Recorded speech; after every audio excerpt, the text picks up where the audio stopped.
বাইরে পড়ছে বৃষ্টি আর ওয়েদার একটু একটু ঠান্ডা, দারুণ মজা তাই না? আর রান্নাঘরের ভেতরে হচ্ছে রসুন আর পেঁয়াজ দিয়ে সজনে শাক ভাজা, আর এদিকে চিকেনটাকে আগে থেকে ম্যারিনেট করে রেখেছিলাম লবণ, হলুদ আর সর্ষের তেল দিয়ে।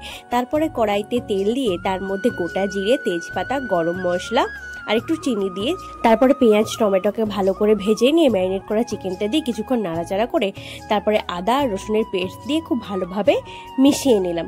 আর এদিকে আমাদের রান্নাঘরের অবস্থা দেখো, একেবারে ভিজে গেছে, উনুনও কিন্তু ভিজে, সেই জন্য আর উনুনে আজকে রান্না করা যায়নি। তারপরে চিকেনটাকে ভালোভাবে নাড়াচাড়া করে দিয়ে দিলাম পরিমাণ মতো হলুদ গুঁড়ো, লঙ্কা গুঁড়ো আর মশলার জলটা, কারণ কোনো কিছুই নষ্ট করা যাবে না, তাই না? আচ্ছা, তোমরা কারা কারা এরকম ভেজে রাখা আলু খেতে পছন্দ করো? আমার কিন্তু খুব ভালো লাগে। তারপরে তার মধ্যে দিয়ে দিলাম ভেজে রাখা আলুগুলো আর গোটা রসুন। এই চিকেনের মধ্যে গোটা রসুন কিন্তু খুব ফেভারিট। তারপরে সেগুলোকে ভালো নাড়াচাড়া করে দিয়ে দিলাম চিকেন মশলা আর একটু গরম মশলা। তারপরে সেটাকে ভালোভাবে মিশিয়ে নিয়ে একটু জল দিয়ে ঢাকনা দিয়ে দিলেই রেডি আমাদের লাল লাল ঝাল ঝাল চিকেন।